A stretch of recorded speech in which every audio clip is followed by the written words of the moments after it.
What are 6-star, 5-stars? When you say they move up a level, how are they treated? It's not just how well you treat them, but it's how often you should be in contact with them. The higher the star level, the more effort you should be putting into them on a regular basis. What are those things that make it the ethos way? There's this new trend for self-branding, and I actually agree with it. But everybody self-brands so much that they're actually branding themselves right out of a sellable business. How do you have a good excuse to reach out? The majority of the time, you don't need a great excuse. Just like when I call you or you call me, it doesn't always have to be about something. It could just be to say, hey. Are you guys implementing and utilizing AI in any interesting ways? If we use it, let's use the...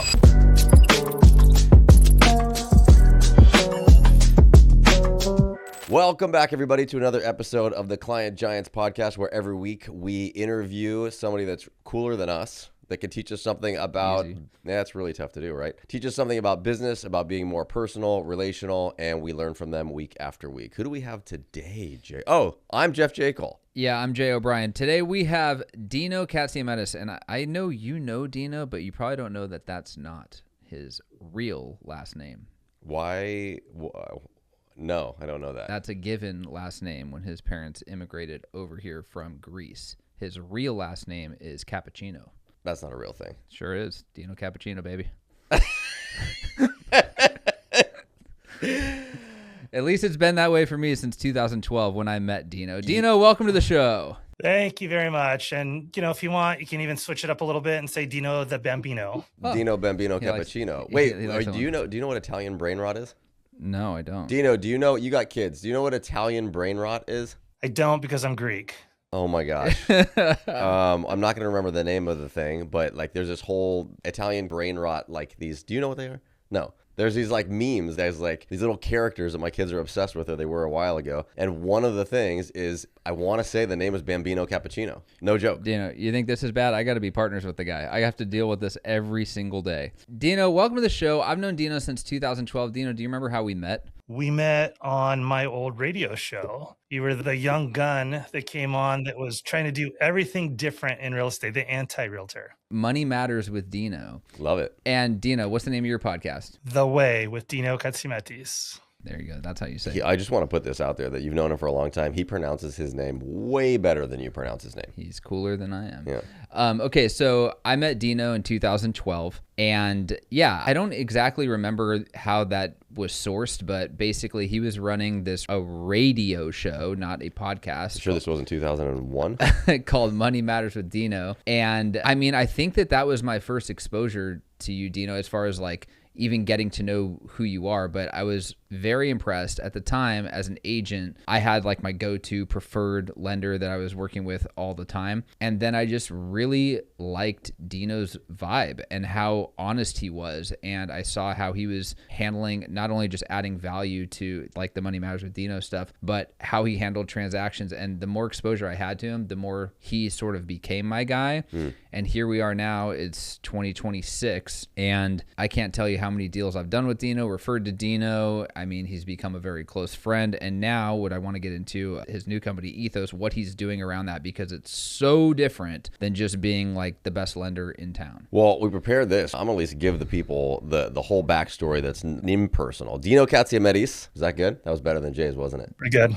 There you go. He's a founder and CEO of Ethos Lending, which is a mortgage company based here in Orange County, California. It's built on a simple conviction, which is empower, equip, and educate, the way lending should be done. He's got 28 years in the mortgage industry, and he's made it his mission to build people, families, and legacies rather than an empire. He's the host of the Way podcast, where he explores faith, leadership, and purpose-driven business, and his personal ethos says it all. It's faith first, family always, and rooted in community. And it's actually true. So I think a lot of businesses out there can even throw around that word ethos, and we put the client's best interest above our own and all this stuff that I think for the most part is very fluff. I've seen Dino walk the walk and talk the talk for years. I've seen him make serious sacrifices for his clients, monetarily and otherwise, time especially. And Dino, you've seen your fair amount of success over the decades you've been doing this. A couple years ago, ago, I remember you were sharing this idea about starting a new company called Ethos, and it was going to go outside of the typical realm of what a lender traditionally does and actually build a business as like a real company and not just a producer doing loans. Do you want to talk a little bit about how that idea came to be, what it is, what's different about it, what you're proud of? I've owned the company for a long time, but I was always the producer. And I got to a place when the interest rates went up quite a bit and some personal stuff that happened. I just decided, you know what? It's not worth it. I'm not going to work 60 plus hours a week anymore. I'm going to be semi-retired. And I decided I'm not going to work more than 30 hours a week. But at the same time, I decided I'm going to still accomplish the same amount. So I started in on just really good time management, which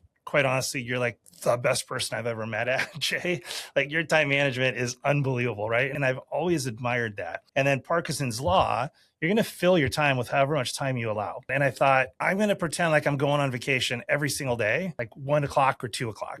And to me, that meant doing like a golf lesson, doing an infrared sauna, doing something that was going to cost me money so that I couldn't back out because I hate losing money. And I had to leave work by a certain time every time, and I was going to get it done. Well, for the next 2 years, I got a little bit more relaxed, and I actually ended up averaging about 18 and a half hours a week. And it's the best thing I ever did because I've just been grinding so hard for so long. And during that period of time, I just had fun. I did things that I hadn't done in years, like having lunch with my mom on a weekday, right? Picking up the kids from school, something I haven't done in years, and golfed like once a week. That's so much fun doing it, right? Well, the craziest thing is when you're rested, I believe that those good thoughts and I guess business planning, as opposed to working in the business constantly, finally come to fruition. And I think that's what was happening to me. I was resting my soul because of how much I had put out over the years. And then this idea came about, and it's still the mortgage business, but I believe the traditional brokerage model is broken. So therefore, there's a new way of doing it. And the mortgage industry is always late. Financial industry is always late to the party. And I thought, what a better time than to start now. So I redesigned how we did things. And really what it is, there's a few different things, but we tried to analyze how I did business. And then I came to realize that not everybody can work that many hours and not get tired. Not that many people can afford to have the team that I had because they don't do enough business. And then there's training involved in order to know how to do everything properly. What we're doing now is we're creating a bucket, so to speak, of everything I did successfully and then letting people just tap into it. That way they don't have to go recreate the whole thing. They can just tap right into it. And so far it's going great. I've also come to realize that not everybody is willing to change. They like being stubborn and doing things the way they've always done it. But man, there's a reckoning, right? Like it's changing. And if you don't adapt, you're going to be dead. Can you give some examples? I know Jay may know a little bit more. Can you give some examples of when you said they dip into the bucket of the things or the tools or methodologies that you created? What are some of those specific things that you crafted the way you did after that they're able to dip into to be successful? A really simple one is an LOA, loan officer assistant. I call him production manager, but it's always been a little secret to my success because at the end of the day, if I try doing everything, then I'm the bottleneck. So you have to divvy it up. And most loan officers can't afford to get an LOA on their own. So we have them on staff. And then all you got to do is pay for it if you use them on a deal. And still, I see many loan officers that don't want to spend the money, but it's like, come on, man, you gotta spend a little bit, right? And you gotta realize what your time is worth and focus on money-making opportunities for yourself. And that doesn't include doing a bunch of paperwork, analyzing tax returns and all that. With a little training, anybody can do that. Your best effort is creating relationships. And that's where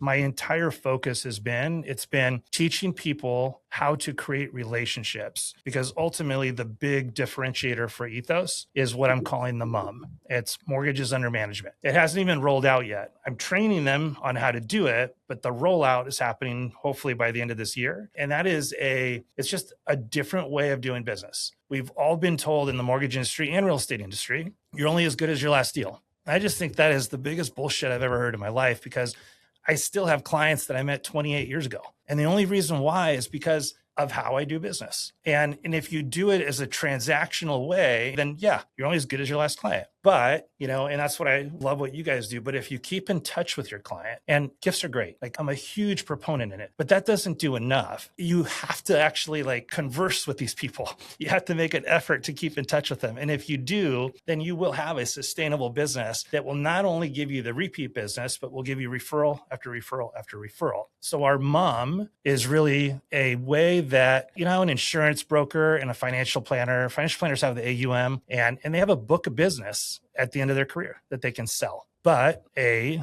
loan officer and a real estate agent, they don't. That's why they always say, oh, I'll never retire. It's because you can't. You don't have a sellable business. So what I'm doing is creating a sellable business for each and every one of our loan officers, which I'm forbidding the name loan officer because it's like a loan officer has a job, a mortgage advisor has a career. And if you want to treat it like a career, then you have to do business differently. And then one day, if you ever want to retire, then your book of business goes up for sale. And if you, as long as you've done business the Ethos way, then your book is sellable. We will first put it up to market at all of the Ethos mortgage advisors, and we will back it up with all the stats and financing to facilitate a buyout. Nobody wants to buy it, then we'll buy it at a discounted price. So that's really interesting, Dino. There's really no one else doing that, right? Nobody. And so what are those qualifiers to be considered sellable the Ethos way you said? Like, for example, even when you had mentioned this assistant resource that you're making available to everyone, you're saying, hey, this is going to help streamline your business. This has been made available to you by the company. It's going to cost to use it, but you really should in order to streamline things. And some people opt in and some people don't. Are the other things that are required, I guess, in order to be a sellable is less optional? I mean, what are those things that make it the Ethos way? Part of it, I have an entire algorithm built for it. Part of it will, I believe, work itself out over the next several years when all the statistics start rolling in from everybody. But to me, if everything is about Dino constantly, and then I want to sell my business, how is it going to work if Dino's not there? And there's this new trend for self-branding. And I actually agree with it. But everybody self-brands so much that they're actually branding themselves right out of a sellable business. Mm-hmm. Does that make sense? 100%. Absolutely. Yeah. In my opinion, self-brand, because that's how you build it. But then at some point, you have to build out a team and you have to build it out in a way that somebody will still want to do business with your group. Even if you're not talking to Dino, it's fine because you're talking to the group. And as long as you can accomplish that, right? And so some of the things that are so extremely difficult is the use of a cell phone. Every freaking loan officer, mortgage advisor wants to use their cell phone for everything, but that's not a system. Like, what happens if you want to go on vacation? Do you still pick up your calls or do you just have them forwarded? How does that work, right? But if you have a phone system with transcripts, with detailed logs of everything, with team group, insight to all of it, now you got a business. Right? You got a business that doesn't always require you to be the person to answer the phone. And then same thing with using an LOA, a loan officer assistant. If you're the one doing all the work, how is that a repeatable business? It's not. So those are some of the little things. And then another, just, the gifting piece, for example. Now that AI is finally available to the level that it is, I can actually track this stuff better than ever before. And I don't know the numbers yet because before it was always just my production. Now I need to do it on everybody else in order to truly track it at a wider, scale. So I believe, just based off of my personal production back in the day, if I gift, number one, I'm going to get more referrals. Number two, I'm also going to get a repeatable or a referral, a refinance, or next time a retention, right? Better retention. And I think that's what's important. When I have enough of a spread here of, enough loan officers, mortgage advisors that are doing this, I should be able to show well, why don't we just look at this mortgage advisor who actually does a gifting package on every single client? Can we agree that his business is better than yours? And if we analyze why, well, let's just analyze it. Number one, he's gifting more than you are. So his referral rate is higher, his retention rate is higher. And I think at this point now with AI, we can actually show all this stuff. So I've been building out software specifically for this. And now we're basically getting ready to launch that. And as soon as that's launched and I have the data, then we can put together the MUM and officially launch that hopefully by the end of the year. Can I take a stab at like an oversimplification for anybody that's listening that might resonate? And I want to, if I'm right in like making it really simple. So obviously we work with financial advisory, wealth management, et cetera, and insurance, like you said. So they've got assets under management. And the reason why that is like an obvious benefit for them to actually make their business sellable is because they're paid, a percentage of the total assets that are under management, and they're paid ongoing. So generally, like you said, in the mortgage business, there's a deal. Like as your last deal, it's because you get paid on the actual deal. But everything that you're building, it sounds like what you're saying is, if we won't call them loan officers, mortgage advisors, they follow these rules, these ethos, this pathway, that they're building a business that, while they may not actually be paid as a percentage of the total overall mortgage value that they have with clients who are currently in that mortgage, they're building a system that makes it reasonably assumable that they are going to get that person's next deal, and or that they can go in and get a refi from that person because they've maintained such a level of relationship that it is essentially looking at that as an ongoing relationship, as a mortgage or a deal that they are likely to get. Therefore, there is revenue to come. Is that a fair simplification of it? It certainly is. When I look at the lifespan of one of my clients, I don't make money on them every month or every year through renewals. But when they bought, 3-4 houses, when they refinanced 4 or 5 times, and when they've referred me 4 or 5 people over the years, well, shoot, if I put all that together and, divide it up along the years that I've known them, that's a heck of a lot more than the insurance guy. Yep. Or even the financial planner guy. So Dino, right now, is there a tracking system internally in Ethos to say, okay, this deal came from this referral, and you can kind of watch it cascade, like creates a web of, okay, this person's responsible now for 16 transactions or something like that? Yeah. And if I told you how much money I've made on you, you'd make me buy you dinner every single time we met. He's like, I'm asking you this question, but the follow-up is there anybody bigger than me? Yeah. Do you guys do like a finder fee or? But you are tracking that? I can look up your name, Jay, and know how much money I've made off you, how many units I had, but also all of your people that have referred me business. To me, that all flows up, and that has to count. And, quite honestly, we have like a ranking system. It's a star ranking system. It's always been, a 5-star deal, but I don't know, a couple of years ago, maybe 3 years ago, I changed it to a 6-star. And the way that I structured it is every client that closes is a 3-star, very average.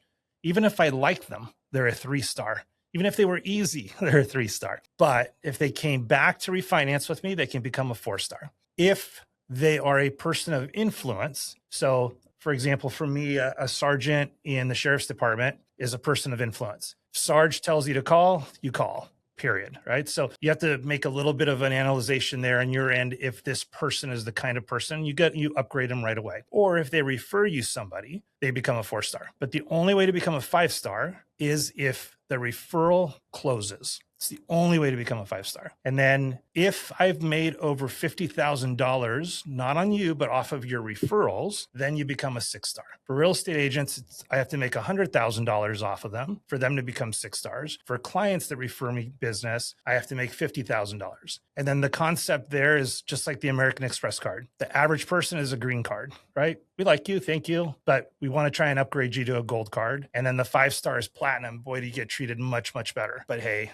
nobody gets treated better than the black card holder. So what kinds of things do the 6? So Jay's a 6. I can't disclose how well he treats me. Sure. But if you want to share, Dino, about what the 6-star treatment looks like, please do. Yeah. What are 6-star, 5-stars? When you say they move up a level, how are they treated, or what do you mean by treating? So there's a few concepts of it too. It's not just how well you treat them, but it's how often you should be in contact with them. The higher the star level, the more effort you should be putting into them on a regular basis. And then when, going back to gifting, when you're gifting, are you going to send your 5 and 6-star people the same little trinket or whatever you were sending? Or are you going to send them something that's a little bit more customized to what their personal needs are? Right. And if you don't know that on a 5 and 6-star client, you got your own problems.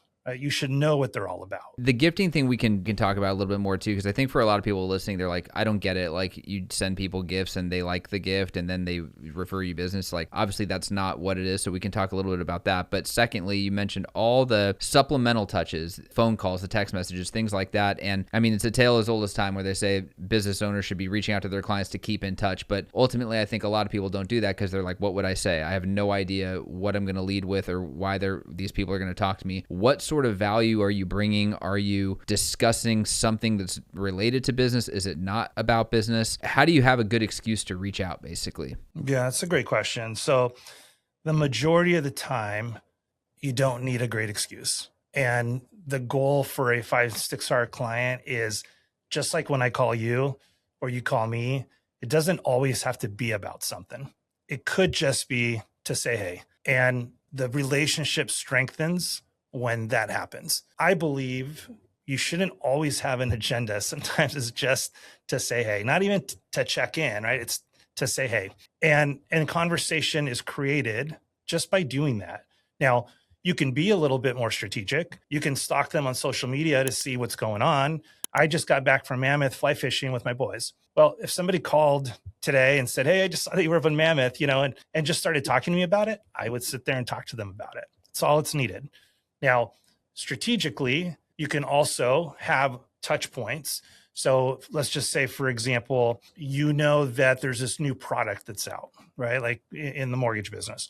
We can do a cash out loan at non-cash out pricing if you're paying off student loans, just as an example. Well, you can call your 5 and 6 star people, even 4-star people, and you can say, hey, there's this new program out. I know you don't have any debt, but I'm sure a lot of your employees or whoever, if they have a lot of student loan debt, this is a good opportunity to do a cash out loan. That's just one aspect, right? You come up with something like that. Or the one that's so simple and it's just a year-long thing. Every year you do a mortgage review and it's simple.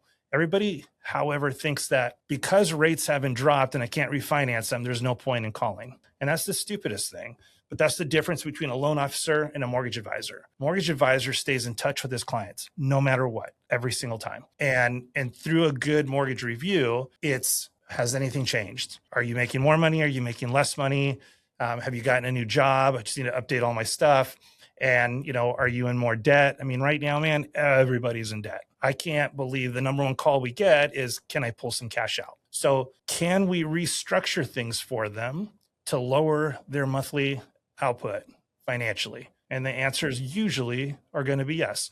Or can we give them good advice on how to restructure what they have? And, my concept is we're a mortgage advisor. Our job is to reduce your debt. The financial planner's job is to increase your wealth.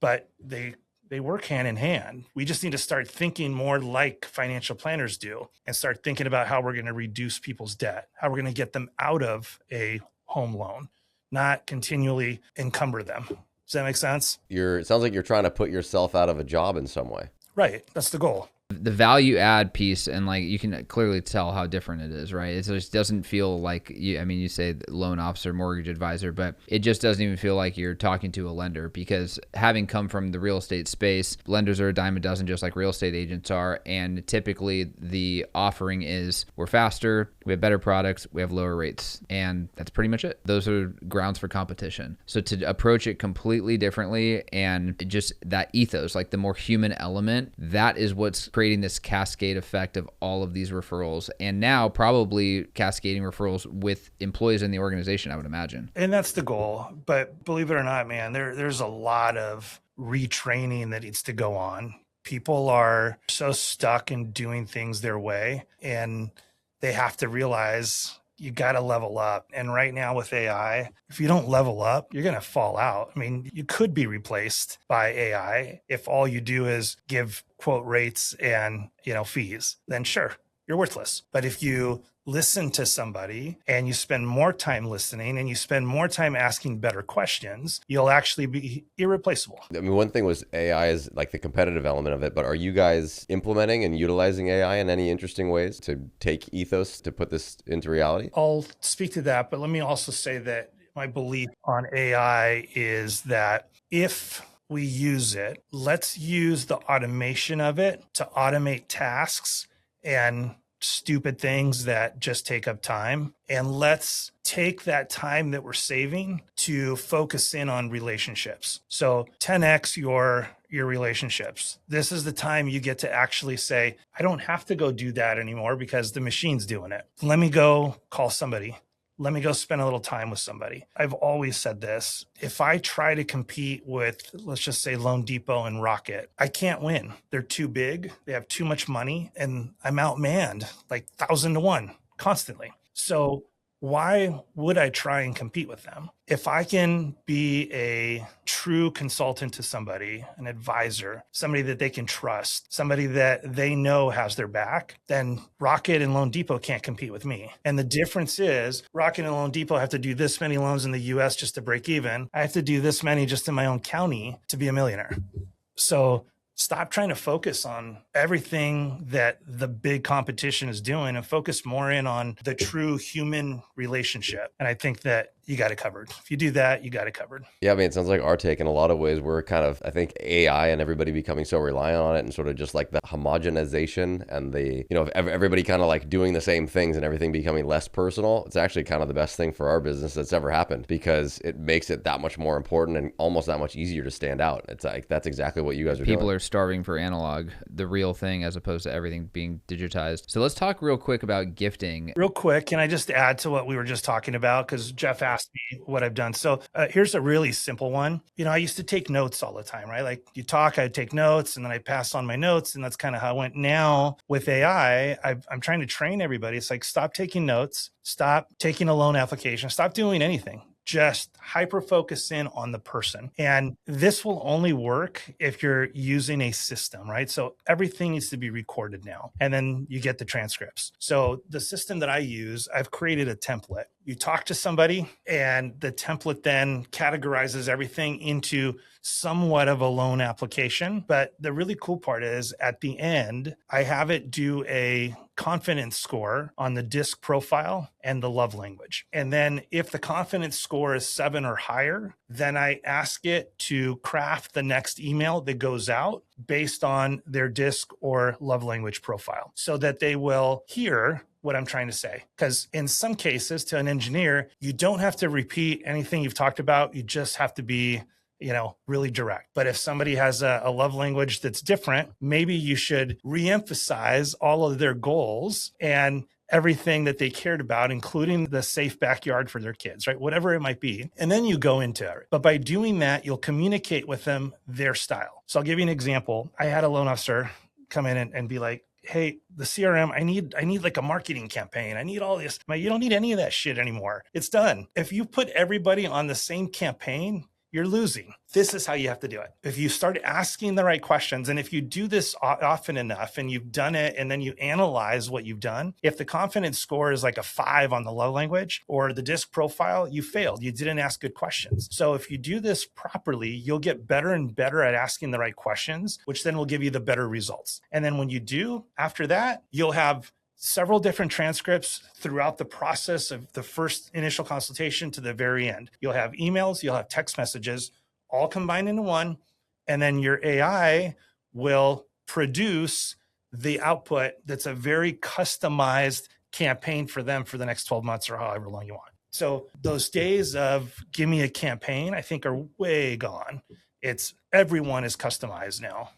You're playing chess and everybody's not even barely playing checkers. So, one thing I was going to say about Dino is I've known him now for 14 years. And throughout the time I've known him, he's never been average or below average. He's always been like at the top of his game. And what's been interesting to me is he's always had this interest to constantly be iterating and constantly improving, even when he didn't have to. Maybe he had to, right? Like in the grand scheme of things evolve and change. But at the surface, he already made it. And really, he could have lived off of that book of business and done things the old school, old fashioned, whatever way, probably until retirement. But every time something new came out, it really back then in 2012, it was really social media. How are you going to be using social media for business? How are you going to utilize Facebook? And as things kind of progressed over the years, he's kind of stepped outside of his comfort zone time and time again for growth, which is very uncomfortable to do.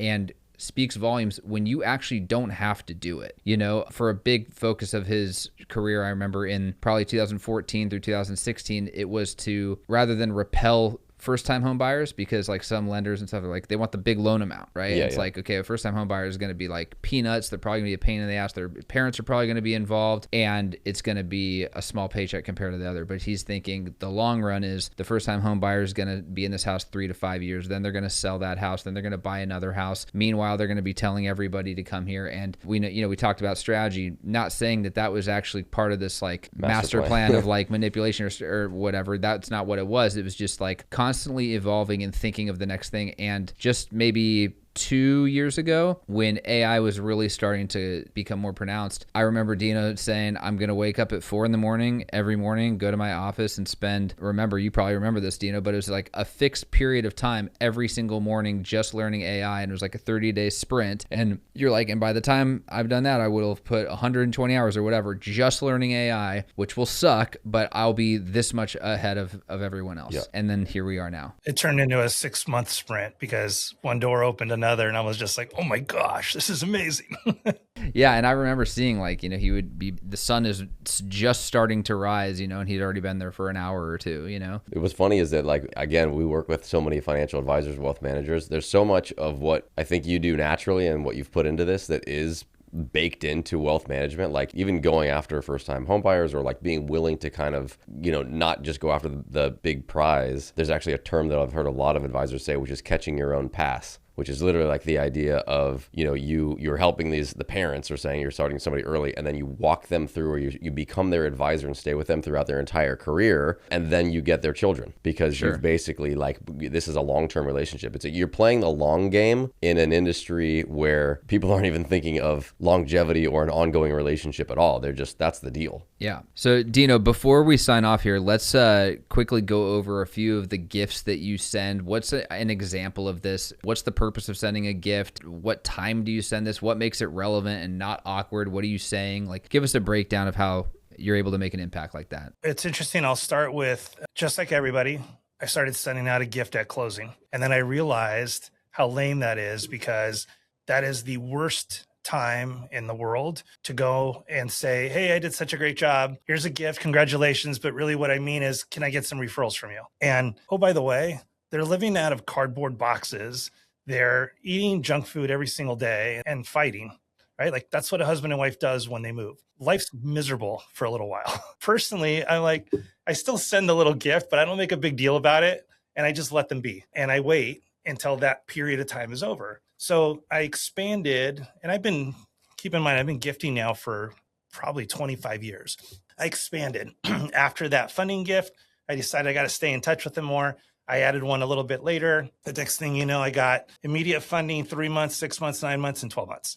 And then I thought, you know, I'm still doing this all wrong. I got to start doing it sooner. We got to celebrate. And this actually started happening with you, Jay. You started bringing in a lot of young buyers. And I was realizing how stressed out everybody was. And when I started analyzing it, I realized, and I asked, and the only reason why they were stressed out was because they were told buying a house is one of the most stressful things you could do in life. I was like, well, that's just because they're working with dumbass realtors that close maybe like 3 deals a year, and they're stressed out because they don't even know how to do their job properly. And they're so stressed about getting a paycheck that all they want to do is close the deal, right? And then they're working with dumbass loan officers that cause problems and are late at closing, and everything's screwed up. So it's like, that's stupid. I do a great job. The realtors I work with do a great job. We need to give people permission to celebrate. And that became a really big thing. So immediately upon going under contract, we gave them permission to celebrate. And that started out with 3 bottles of champagne. And the first one is right now, you just found your house. The second one is when you're signing loan documents and everything is just about done. And the third one is when you get the keys to your new house. And then another gift kind of was like, all right, we got to do the moving package boxes and all that stuff, right? And then another one right before signing loan documents. And then I thought through that a little bit more. And this is where the magic really started happening. And it was, why am I waiting to do all that? The most crucial time is at the very, very beginning. So when a realtor refers us a client. We set up a time, we have an initial consultation, we establish both authority and connection, and we're moving forward. And as soon as they send us the loan documents, because I still am a firm believer and they need to initiate first to show that they're actually moving forward. Then we do the pre-approval, and immediately upon pre-approval, they get their first gift.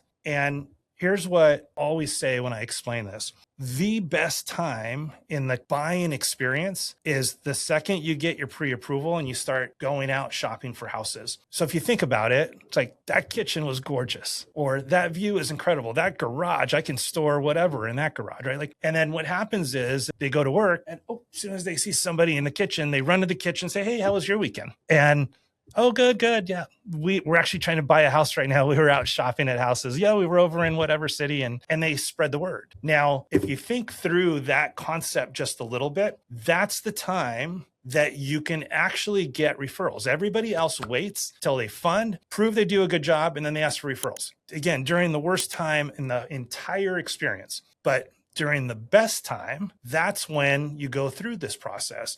And when I started doing I call it before, during, and after, when I started doing the before campaign and hitting them up at the very best time, I started getting more referrals within the first 90 days than I ever had in my entire career. And I think that was all timing. This guy's like so innovative for what you think of like a traditional lender to be. And that's why I wanted you to double click on the part, because when someone goes give gifts, they're like, I don't get it. I already send gifts. Like I already on using Harry and David at Christmas. And he's like, no, just listen to the 3 bottles of champagne. There's a reason for each one. When did it arrive? What's the message there? It completely changes how that's received. Do you have any other questions for Dino? I'm going to add a couple things real quick because, Jay, you're a master at it. You really are. Because when you were doing real estate, the things that you did helped me level up my game a little bit. So I'm going to give a couple examples. We closed on a house and these people were moving from inland down to the beach, which is interesting because to me, down to the beach means you're at the beach. To them, it was as long as I was 5 miles away and I could ride my bike, I was happy. And they bought a house that was around 5 miles away from the beach. And they had said, we want to ride our bikes to the beach. It's always been a dream. So when Jay went to go deliver the keys, he made them open up the garage first, not the front door. And what was there? There was a his and hers beach cruiser. That's listening to your clients and actually caring. And that made such a difference. I still remember him saying that they teared up, right? Like, that's a great gift.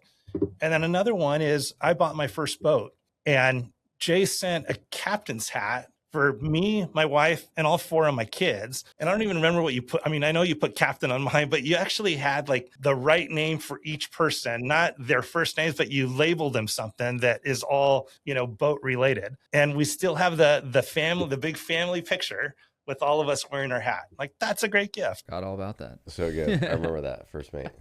Yeah, first mate. Yeah. Oh man, that's so This great. has been awesome, Dino. Thank you so much. Yeah, we really appreciate you taking the time. Go listen to Dino's podcast. It's called The Way Podcast. He's with Ethos Lending. What's the best place to find you on social media, Dino? Dude, everything's just under my name. So Dino Katsiametis or just Dino Ethos Lending. It'll all show up. Thank you so much. Love for it, man. joining us, Thanks, man. Dino. Thank you so much. This has been great. Really appreciate it. I love what you guys are doing there. And for me, I always say, like, you should care about your client, but you should love your clients. And if you don't love them, then you're doing something wrong. I love my clients, right? They have done everything for me. So I want to give love back, not just care about them. And I think this is one of the best ways to show it. So great job doing what you guys do. Thank you, brother. Thanks You so too. much, Dino. Appreciate you, man.